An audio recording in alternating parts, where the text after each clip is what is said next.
program that's going to be this Wednesday at 7 p.m. Honey beekeeping and honey harvesting for a sweet new year with Temple member and beekeeper Lauren Hoffing. We're looking forward to that as well. Again, this Wednesday at 7 o'clock. And we are also delighted that with our live stream services, we are able to welcome and to accommodate anyone in the community who would like to join Temple Emanu-El for Rosh Hashanah and Yom Kippur worship. And you can go to our website at sarasotatemple.org to find full information about these services and about the times, the schedule, and how to access them. We look forward to sharing these high holidays like no other, but to share them with meaning and with uplift, with inspiration and with connection. And we're very happy to turn this over to Josh and to Jewish National Fund to help us do just that by teaching us about Aliyah during a pandemic. Thank you, Rabbi Elaine, and thank you again to the Temple Emanu-El community for our second collaboration in the last span of few months. And it's always a pleasure. Special thank you as well to the Israel Action Committee of Emanu-El and their leadership for helping to promote and make this event possible. So before I introduce our speaker and program today, for those who are less familiar with Jewish National Fund, I want to provide a brief overview, particularly how we've been able to meet the challenges of the last couple of months. So just a way to make it a little interactive here, who on this call had one of these growing up in their house? This is a little show of hands. Wonderful, many hands. And this is the actual box that I had in my home growing up as well. And you can keep your hands or raise them if it was before, if you've also ever planted a tree or received a tree from Jewish National Fund. Excellent. Love seeing the hands. And this is the bread and butter. This is what established Jewish National Fund in 1901 and what gave the organization its initial purpose and laid the foundation through the empowerment of the entire Jewish people around the world to make the Zionist dream a reality and to give birth to the reestablishment of the state of Israel. And those boxes and those trees have laid the foundation well into the 21st century as we are in now. And who could have foreseen even back then that there would be the challenges that we're facing now? Who a few months ago could have foreseen the challenges, let alone then? But we are positioned and have been responding to just that. And so I wanted to give, by way of explanation of some of the different project areas that JNF works on, how in each of those ways we've been able to adapt in the last couple of months. So I want to show you now just a brief overview of how we've been able to do just that. Here we are. So I'm going to get back to community building because that's part of what we're discussing today more in depth, but disabilities and special needs area is one that is near and dear to many of people on this call's heart. And as you can imagine, how disruptive having no schools anymore, not having the regular routine that many of people with disabilities and special needs and their families have been undergoing. And one of the programs that we offer as one of our more than 24 affiliates is LOTEM, and they've been instrumental in providing laptop computers to families that have children that are doing remote learning in school, something we're familiar with as well, and so that they are able to still be a part of the community, their society, and that their education, which is so vitally important, can continue. And for research development, how Israel can continue to be a light among the nations. And as many countries around the world are coming to Israel to study and to learn agricultural best practices, and because drought and storms and climate change does not stop even with a pandemic. And so how they're able to learn and adjust to those needs, specifically through the Arava International Center for Agricultural Training, ACAT for short, as one of the examples of those collaborations and innovations to meet those challenges. Education and advocacy. We have actually just welcomed finishing their quarantine in Israel. We have an Alexander Muss High School in Israel. The semester has begun, and over 100 students arrived, as I just said, and are about to start their semester. And also excited that there is a gap year program for those who are in their rising first and second year at university. And with such uncertainty surrounding the campuses in North America and around the world, that they're able to study in Israel. So it's been remarkable to see that when we last spoke, they were fleeing Israel, and now that they are able to return and to continue their studies there.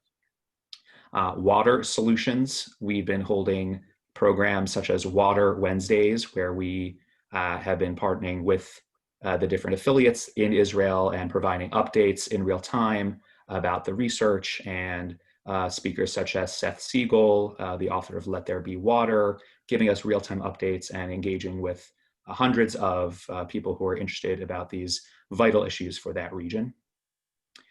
Speaking of keeping connected, heritage site preservation. So even with not having travels abroad, internal tourism in Israel has been robust, and to be able to meet the needs of having filling in those gaps there. They've been able to, through different affiliates from all over the country, and to preserve the site that continue to tell the Zionist story. And so that's been so important to be able to do that. And forestry and green innovations from our last program with fire and rescue. Unfortunately, that work has not stopped in the pandemic. And in fact, in the Gaza envelope in the southern part of our country, there has been, in recent months, a large number of incendiary balloons that were sent by terrorists. And we've been able to put out those fires promptly and minimize the damage to the property and the farms down there, thanks in large part to the efforts from that previous program that we joined here together. And coming back to the top, finally, with community building, that it's not enough to have the infrastructure and to create the different avenues of building a community. You also need the people. You need the human capital. You have to have a way of making sure that the people are going to be able to be there, whether they are internally moving from the congested central part of Israel to the north and the south, or if they're coming in from abroad, which leads us to today's program. And so I would like to introduce our speaker, who will be able to share us all about that. As part of the core founding team of Nefesh B'Nefesh, Dorit Freeman has played a role in increasing the retention of North American Olim from 40% to over 90%, and has personally overseen the Aliyah of over 25,000 individuals in her role as the director of pre-Aliyah. In her capacity as the vice president of partnerships and development, she's also helped to establish many Jewish National Fund signature programs, including the Go North and Go South campaigns, the Lone Soldier program, as well as the Frontier Physicians program. And we'll be hearing more details all about that. And so now it is my pleasure to let Dorit Freeman speak. Thank you so much, Josh. Thank you, Leslie. And thank you, Rabbis Elaine and Brenner, for having me meet with your community right before Rosh Hashanah. I feel like it's sort of auspicious and special to have the opportunity to talk about Israel and Aliyah together with Rosh Hashanah, because well, Josh a minute ago said what we're doing in terms of community, what Jewish National Fund did for 120 years was to plant trees, to dry swamps, to make Israel inhabitable. Now, fast forward, what the country needs is people. And so Jewish National Fund is not necessarily planting trees, they're planting people. And every person that comes to Israel sets down deep roots and wide branches. And I'm sure all of you have connections in Israel. And through Nefesh B'Nefesh, I've been privileged and so lucky to have had to be part of this vision and this mission of building Israel through people. So, I was thinking a little bit about what can I share with you from a little corner of Jerusalem. Rosh Hashanah means the start of the year, the new year. But when you play with the letters, Rosh Hashanah also is Rosh Hashinui. It is the start of change. And I think everybody here on this Zoom today we feel the change. We feel the vibrations of what's going on in the world right now. We all feel it with every fiber of our being. And indeed, we're living in a very difficult time of a pandemic, and we're getting isolated. You know, Jews and Jewish community thrives on community. We thrive on coming together as a people, and we can't go to our synagogues, and our kids can't go to school or to the JCC or to summer camps, and we're living in our little capsules and bubbles. I mean, I don't really know how it is in Florida, but come Friday, we're starting our second national quarantine, our lockdown. And so we are in isolated little bubbles. And that's really difficult for us Jews. But we're also learning that there are different ways to come together. Some of it is through physical contact, and some of it is through an experiential contact. And that's what we're trying to share with you today. And really, I think that when we're in shul, in synagogue, in temple, and we hear the shofar blowing, maybe this year more than ever, why is this night different than all other nights? Why is this shofar different than all other shofars? It really is our clarion call, a wake-up call that something needs to change. And, you know, the Jewish people right now are quite fractured. And Rosh Hashanah is that opportunity to stop and to ponder and to say, you know, am I living up to my own goals, and what can I change, and how can I live my best life and be a better person? You feel it on a very individual level, because this is the day of accountability and judgment. But it's also a time when we gather together. We don't do Rosh Hashanah on our own. We do it as part of a group of people, and we each help each other rise, you know. We all say we're going to do things together. We're going to be better. And this is an opportunity for us to ponder also, what are we going to do better for our people and for our only tiny little country, Israel. You know, and Israel's really been that place where we could always put aside our differences. You know, when 2,000 Syrian tanks crossed the border into Israel in 1973 on Yom Kippur, I'm sure all of you remember that, there were barely 100 Israeli tanks that had to hold the line. And people came together. People just came together to give energies and strength to the Israeli army, which was fighting an existential battle. And it wasn't about whether you were left-wing or right-wing, whether you were religious or secular or Sephardi or Ashkenazi or Democrat or Republican. It made no difference. We're all Jews, and we're all brothers and sisters. And really, we're strongest when we are united. It's not a cliche, but it really is true. And I think one of the reasons that so many Jews right now are interested in coming home is because there is that feeling that Israel has our back. You know, one morning in 1948, 850,000 Jews in the Arab-owned lands woke up to a different reality. Their countries were telling them, we're done with you. And the oldest Jewish institution, established in the 3rd century by someone named Rav in a place called Sura in Iraq, had to close its doors in 1948.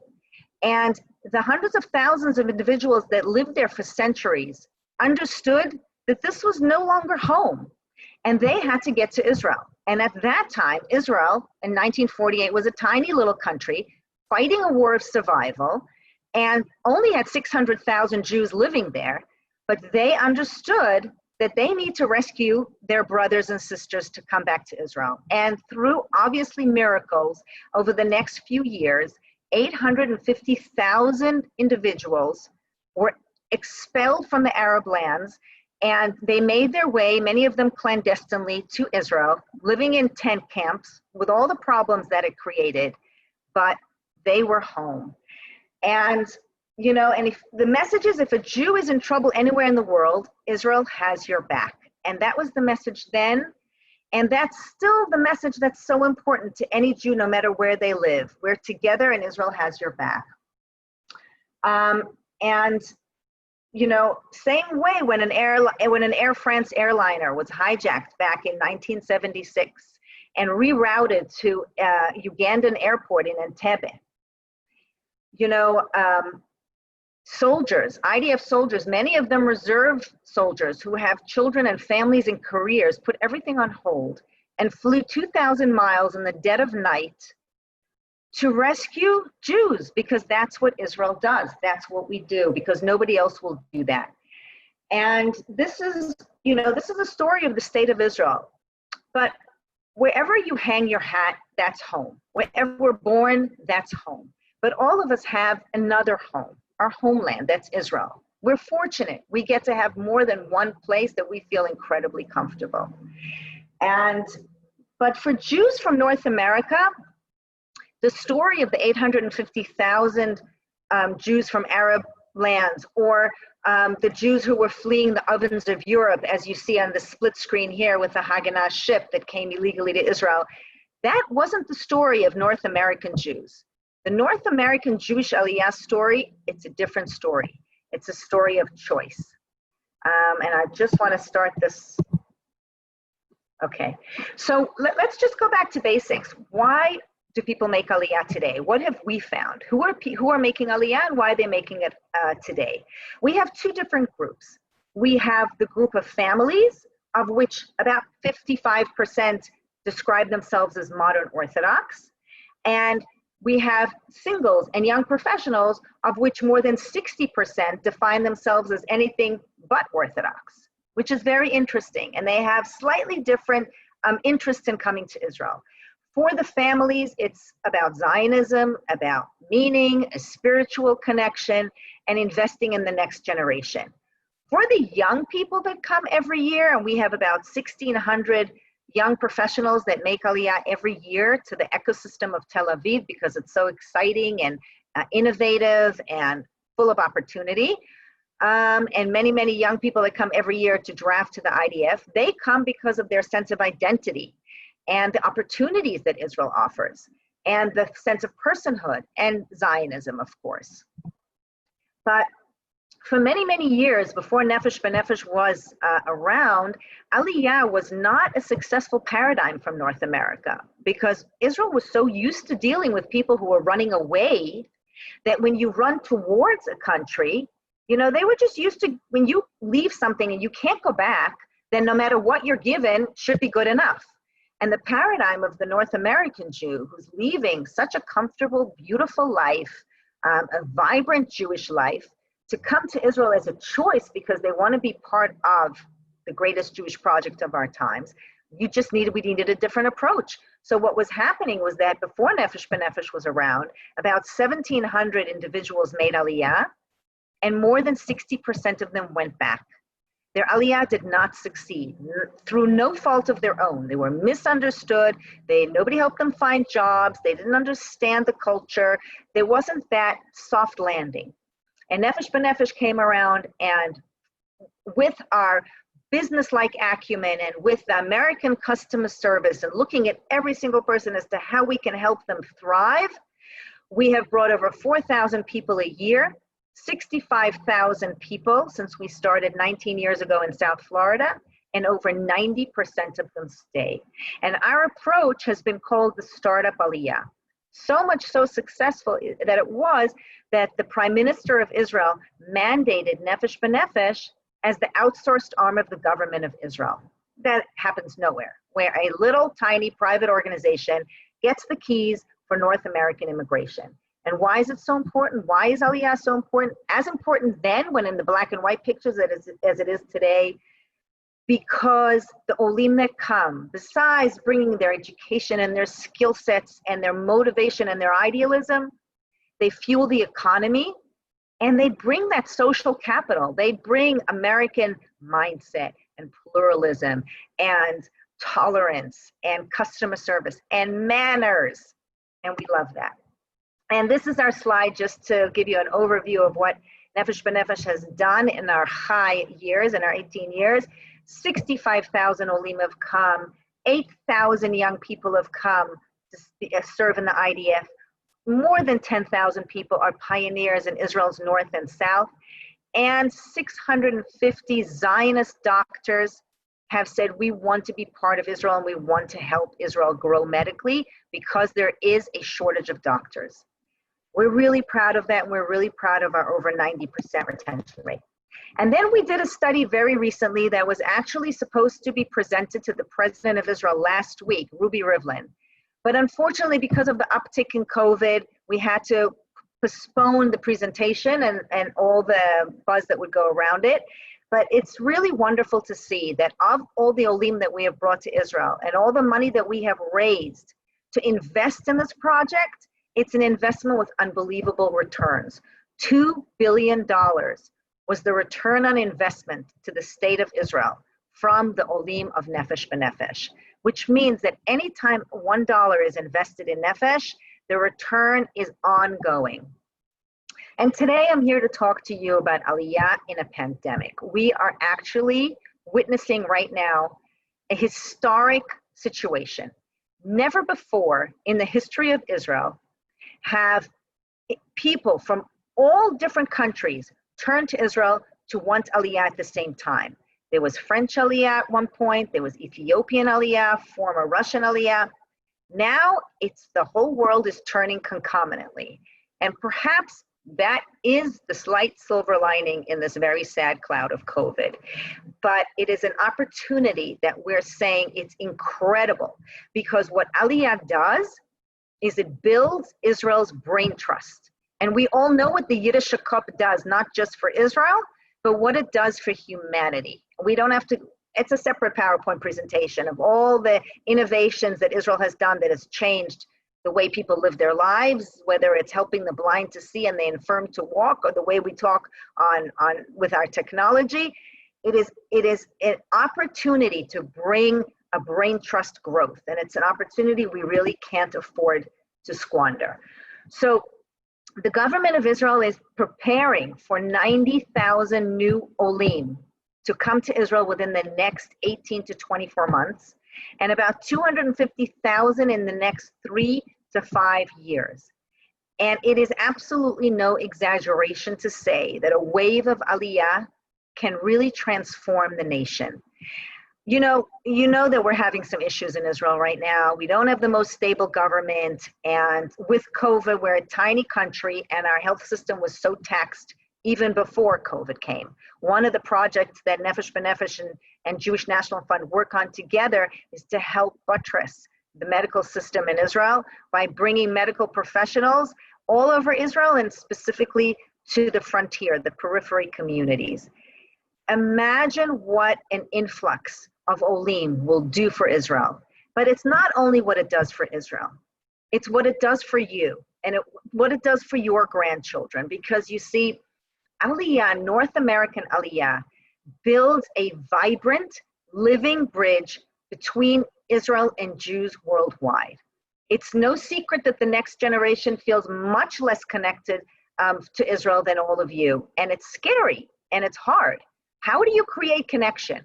If you ask any young person today, and nothing to do with Israel, connection is all about connectivity, and it's about authenticity.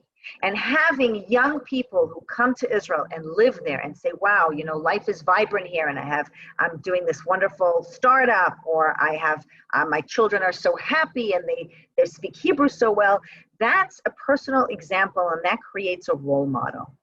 And let's kid ourselves not. A strong Israel means a strong global Jewish community. So investing in Israel certainly is good for Israel, but it's also really important for North American Jews. So I just want to walk you through some of these, some of the stats that we've seen. Look at this crazy giraffe stats. These are the Aliyah applications submitted within the first 3 months of COVID. Our average is about 200% growth over the past few months. It was even higher in August than it was in July and August as it was before. So these are the applications that are submitted. The Aliyah applications that was started, we had a 274% increase in June. And we've had a crazy number of calls. We had 25,000 calls just in the month of June alone. That's a 365% increase just in June. We're averaging around 150 to 170% increase in calls. And this is continuous. It's not an aberration. It's not 1 or 2 or 3 months. This is continuing. And let me just tell you, who are these people? So you see that the average age has gone down a little bit from 31 to 29. The average family size is a bit bigger than before, but the top 10 professions are academia, business, law, education, physicians, sales, nursing, real estate, social worker, and accounting and finance. We're talking about professionals. Professionals who can roll up their sleeves and immediately start contributing and fueling the Israeli economy.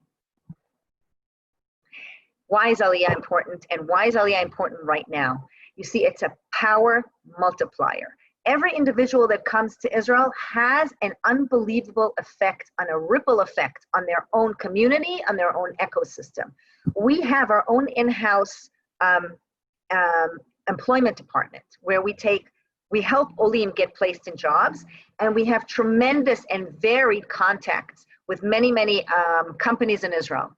And they turn to us first because they know that our Olim are quality, they're educated, they're skilled, and they're here to stay. And they're going to work it out. And they come with some American know-how. And many of our Olim have, in turn, become entrepreneurs and become employers themselves. And we're creating tremendous ripple effects. Let me give you just an example in terms of our physicians. Israel is experiencing for years already a very serious physician shortage.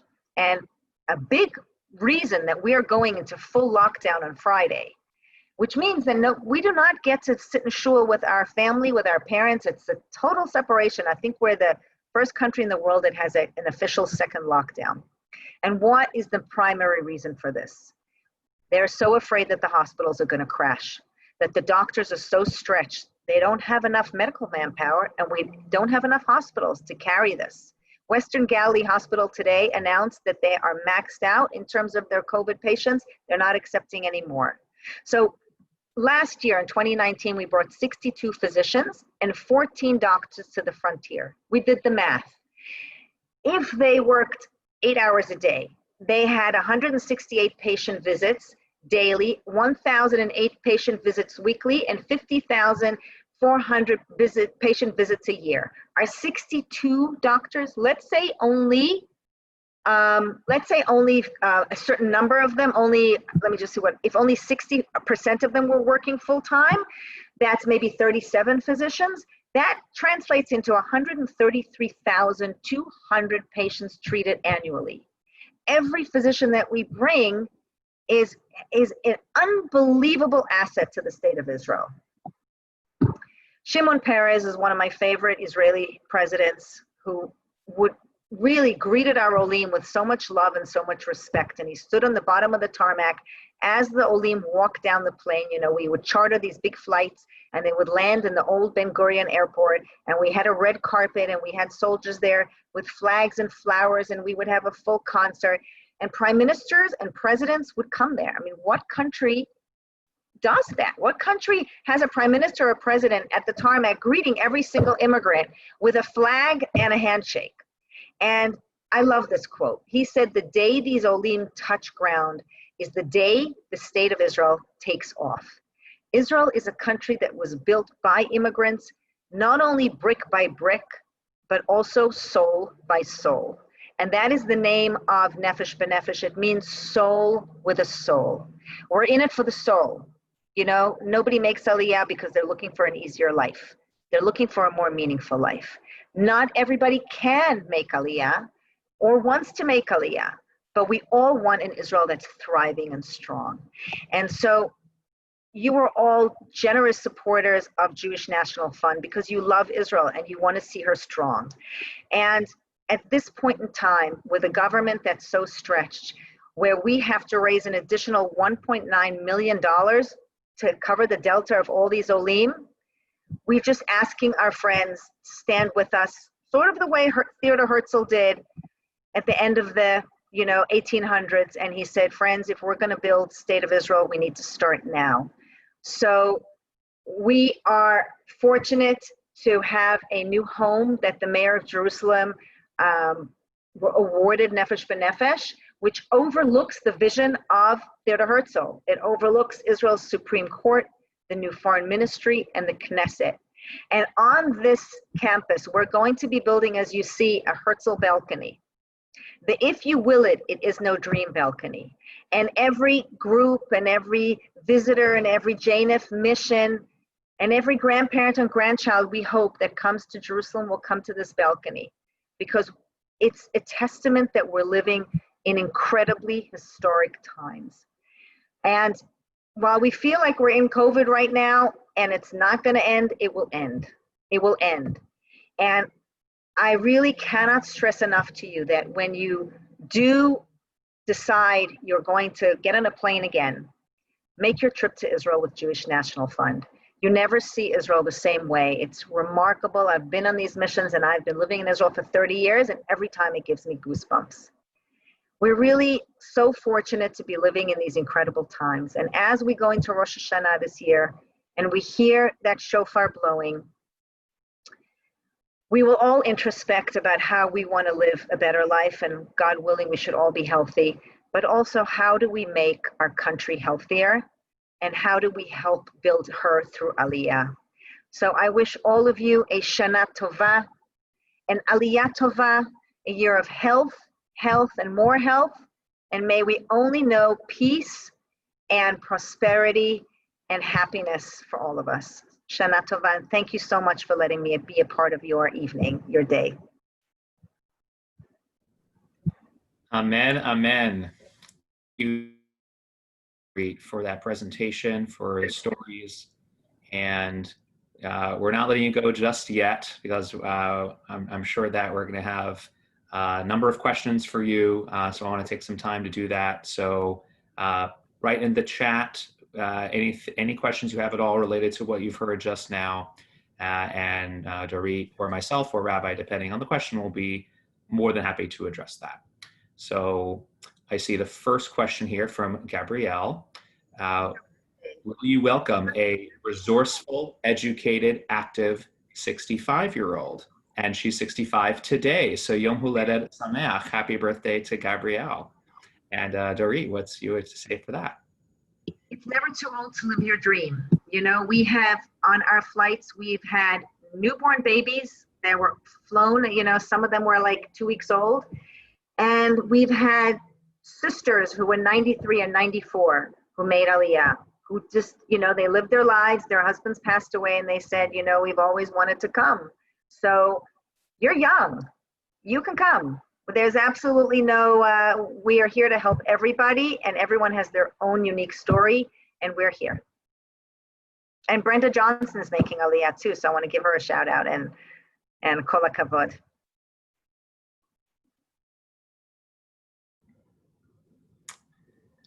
All right, I'm not seeing any more questions right now, so I can say one in the meantime. I would love to hear more about how you calculated that return on investment. Maybe that's my master's of business administration side of me wanting to know how you came to that really astonishing number. Okay, so we did, after our first decade of operation in 2012, we hired Deloitte we commissioned them to do an economic study on the fiscal impact of Nefesh Olim and their networks. And at the time, $100 million was raised. And the study found that $400 million was reinfused into Israel. They took the economic study, we did a new one. It was actually, Josh, translated this morning into English. So I actually have the full study that I can send you as somebody who understands business. They went through every sector of Israeli society and through all of our Olim, and they gathered a tremendous amount of data. It was a work that took a long time. And over $2 billion has now been reinfused into Israel. So, you know, Nefesh is really, I think we're doing something important and something right.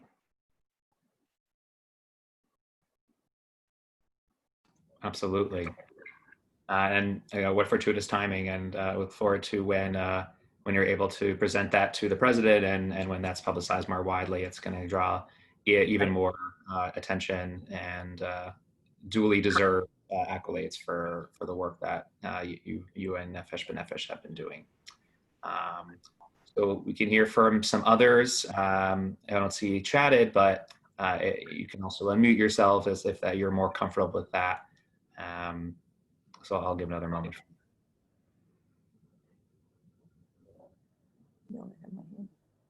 Okay, I have another question as well. That was sent to me privately. Are New Olim able to obtain professional licenses easily? Great question. It depends on what you do. And I can tell you that we've been working with the Ministry of Health for medical professionals. For many, many years, it was not so easy to bring American doctors to Israel, from a capitalist system to a socialist system. But never mind just the socialist system, there was so much bureaucracy that it took sort of the air out of everybody's wings. And we said, how can we do this a little bit differently? So we approached the Ministry of Health, the director of licensing for physicians and for all medical professionals, and we held a medical expo in New York many years ago, and we flew him out, and he met with every potential Oleh, physician, nurse, paramedicals, got their information. And fast forward, what we've done is that we created a really flawless system where people are able to convert their licenses already abroad. They can start the whole process. They bring their original documents. They have all their questions answered. They walk out with a cell phone of this guy. And all that's left for them to practice in Israel is their ID card, which they get on one of our unique flights, one of our chartered flights. And so that process has made it so much easier. Fast forward now, as Israel's system has seen that our doctors are specialists and they're coming with a unique advantage, Israel doesn't have to pay to train them. They come skilled, they come educated, and it's not on the dime of the Israeli taxpayer. So here you have individuals who are just, idealism is fueling their desire to come. And so they now, at our medical expo, now we have representation from every hospital and all these various HMOs and clinics that come there to do the recruiting. We had the head of Rambam and Technion and all the major hospitals. And for them, it's a win-win. They come, they meet the doctors, and we had last year, our fair was supposed to be March 15th, and we canceled it. We were one of the first Jewish organizations to cancel a big fair in New York. Was right on the cusp of COVID. But the year before, we had 137 physicians who attended, and many of them flew in from different places. So we are really learning to create technology, to make the system less draconian, and to advocate. And we do a lot of advocacy for every group, whether it's nurse practitioners or physicians or whatnot. So you asked me about licensing. I gave you an example of one, but we help with every profession, and we have mentors in Israel who made Aliyah, who also then are becoming, they stay in touch with people who are planning to make Aliyah, so they kind of like give them a virtual hug and help them through. I don't know if that answers your question. I think so, and then some. So thank you so much for that.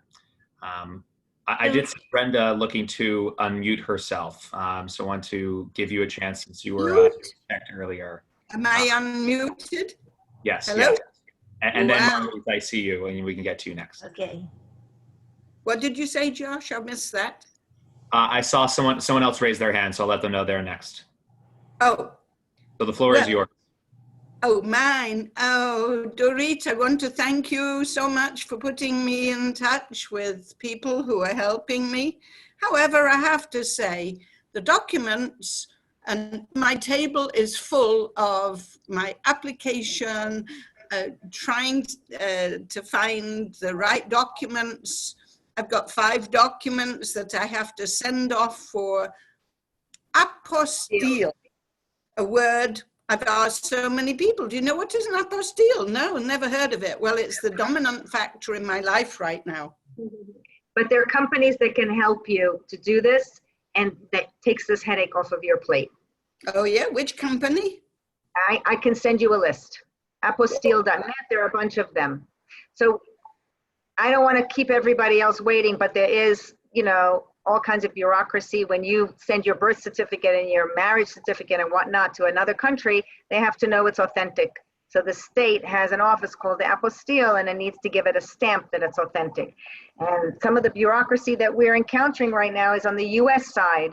State offices are very slow, the federal offices are very slow, but we're working and people are still coming. And we have 18 group flights scheduled till the end of the year. We've had to pivot from our large charter flights because of COVID, but Olim are coming, and they're going to come even more as the floodgates open and COVID relaxes a little bit.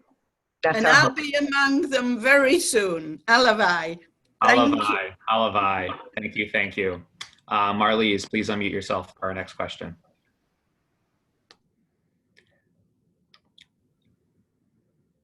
Finding the button.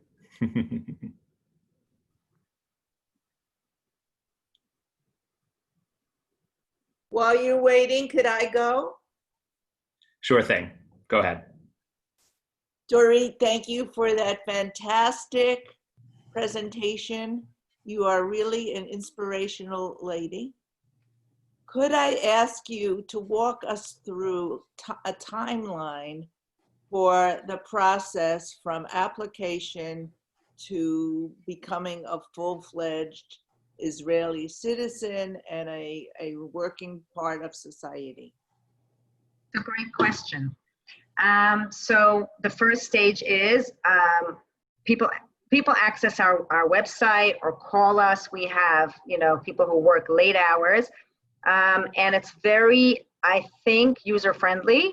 You just have to submit the application. You have to, the Jewish agency, we work in tandem with them. So luckily, we're not the ones who have to who decide eligibility. All that who's eligible under the law of return or whatnot, that's not us. What we do is we deal with the Jewish agency and we try to help, courier things a little faster. We have one application that we created, and people download the application and then they gather all their original documents. There's a list of that: birth certificate, marriage certificate, proof of Judaism. The state of Israel requires a letter from a rabbi. And then you submit the documentation. The Jewish agency has to approve it. The documentation needs to get an apostille stamp. And there's an FBI federal apostille. There's an FBI background check, because the state of Israel needs to know that people with a criminal record are not coming. So that has to be also authenticated by the FBI. The DC office we've been having some issues with that because literally the first few months of COVID, there was no one there. So that was very difficult, but now they're starting to work again. Once the Aliyah approval is in from the Jewish agency and the approval is pending, all the documentation, receiving all the documentation, then the person sends their passport to the Israeli consulate and they get a visa, an Aliyah visa stamped in their passport. Once they have their visa, they contact us and we arrange a flight for them. We have a whole lot of group flights where we do the processing for them. They land in Israel, and now the new reality is with COVID, when they land in Israel, they have to go to 14-day quarantine. That is the rule for everybody. And they need to know, they have to be able to come to Israel and have that set up. They have to sign that they have a place that they can come to and quarantine. We know that they're coming. We organize a taxi for them. The taxis are also separated. The taxi driver's in front, and they're sitting basically in a little plastic bubble.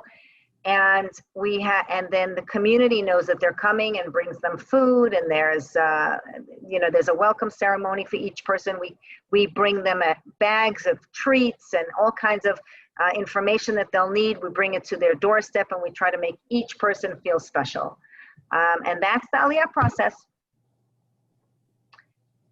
In the past, we would have people on a charter flight, and we have a beautiful farewell ceremony in JFK Airport, and it's so touching. You see parents blessing their children.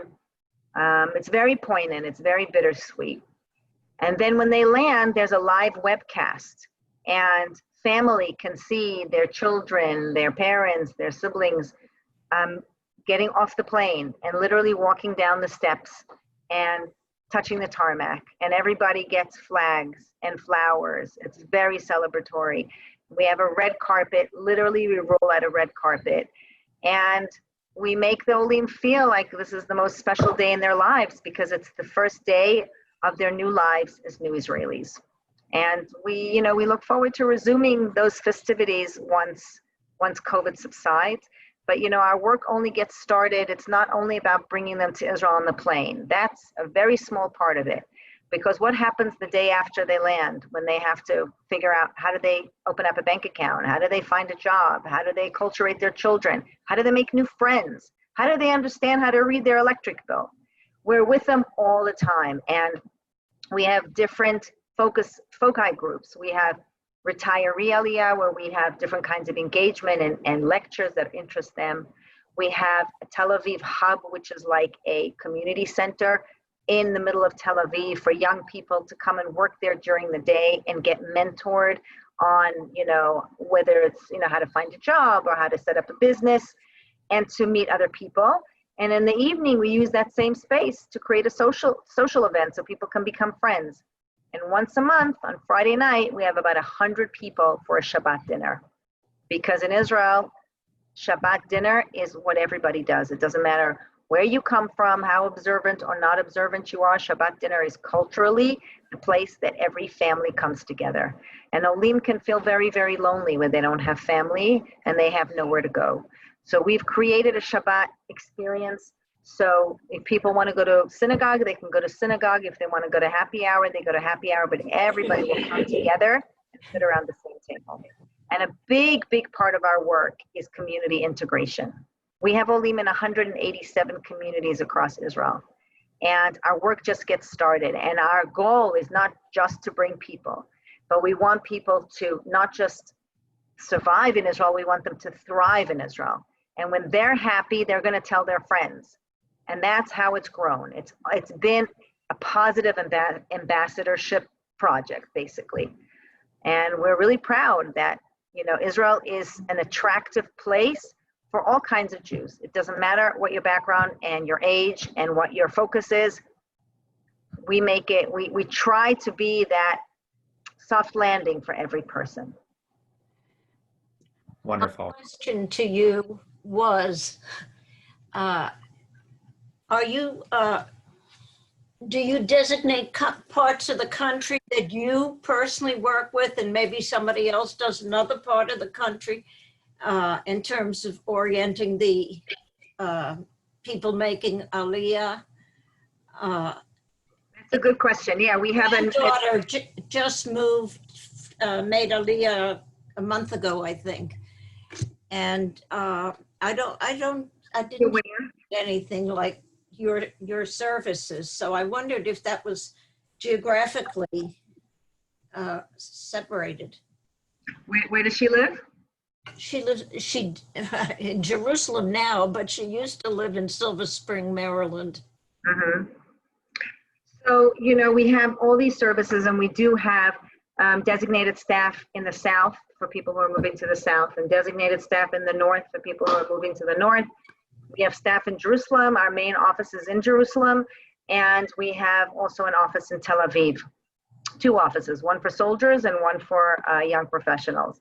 And she's always welcome to come to our office in Jerusalem. COVID it's tricky right now. It's a hard time. We can't do so much of our post-Aliyah integration programming simply because we're not allowed. We operate the hub and people come, but they're sitting in capsules, and social distancing is something that's required. But we do a lot of virtual post-Aliyah events to really help people through the beginning stages. And if she has any questions or any difficulties, we're always here. And she can find you in Jerusalem. Absolutely. Okay. What's her name? Rena Ayelet Gluck. Okay, great. We'll be sure to connect you afterwards. We won't let the presentation end without putting up Dorit's contact information. So for that and for other more personalized, customized questions, we'll be sure to do that. So a couple more questions in the chat, and then I think we'll move to wrap up our program. I'll do it as a 2-part question because they're actually similar. So One has a daughter who wants to go to medical school in Israel and then stay. So how difficult is the education process from abroad? And then part B, related to that, another question is, how does Ulpan work nowadays? Is that still a part of the Aliyah experience, and how does that work? So let me address the Ulpan question first. Ulpan very much still is relevant, and we encourage people to learn Hebrew. The Ministry of Immigrant Absorption gives a voucher to New Olim to attend Ulpan, and there's a full-time Ulpan, which is 5 hours a day for 5 days a week for 5 months. And if people want a part-time Ulpan, they can also do a part-time Ulpan. But this is highly encouraged because it really gives you that sense of, I need to get my Hebrew better. In terms of medical school, look, my daughter went to medical school in Israel, but she lived here and then she went to the army and then she was in an intelligence unit. It's very hard to get into medical school here. There are programs for Americans in Sackler in Tel Aviv University and in the Technion, which I would definitely encourage her to explore. They're really good programs and they're very well respected. And then if she wants to stay afterwards, they can also get a residency in Israel as well. And I would say do that track because it's a lot easier to get accepted to those programs than it is to try to get into an Israeli medical school, which doesn't have enough spots for all the very smart Jewish kids. Fantastic. So I want to thank Dorit once again, and thank you all for those wonderful questions. And before turning it back over to Rabbi Elaine to close, I want to give one more announcement related to learning more about the incredible affiliates like Nefesh B'Nefesh. That's over 24 independent NGOs that JNF partners with in Israel. And one way that we highlight this each year is a national conference. So we were meant to be in Israel this October for the first time. That is now will, God willing, happen in 2021. But this year we are having a virtual national conference. So I have the information up on the screen, starting on the Sunday, October 18th through to Friday. There is 90 minutes of programming or so per day. There is a full schedule with speakers still being assembled, and everyone from actually Seth Siegel, who I mentioned earlier today about water innovation, Lior Sarkaz, who is known as the Spice King in New York City, and he'll be discussing the Culinary Institute in the Galilee that we're building, and of course from the leadership of Jewish National Fund and Russell Robinson, the CEO, and Saul Zimmerman, the president. So we would love for a wonderful representation from our region here in Sarasota, and to have you all join us. So the link here on the screen, once again, is jnf.org/virtualnc for more information, for the registration costs and sponsorships, and all of that is right there on the site. And again, I'm very happy to take any more questions on that. So I will now turn over to Rabbi Lane to close us out. I want to thank Dorit so much for just a wonderful, inspirational presentation, and to thank Josh for bringing us together, and Nina Levitt, the chair of our Israel Committee at Temple Emanu-El, for keeping us all organized and focused on Israel and on how we can stay connected to our homeland during this time and really all time. And I just want to wish everybody a Shana Tova U'Metucha, a good and sweet new year. Thank you so much for being here with us. And we look forward, God willing, to a year of good health and joy and abundant blessings. So Shana Tova Tikatevu, and thank you again, Dorit and Josh and Leslie, also Jewish National Fund, and everything that you do to keep us together, and to Nefesh B'Nefesh for introducing us to that sacred work as well. Thank you so much. Thank you for having me. Shana Tova U'Metucha to everybody. Shana Tova, it was an honor. Thank you for being with us. Thank you. Shana Tova, everyone.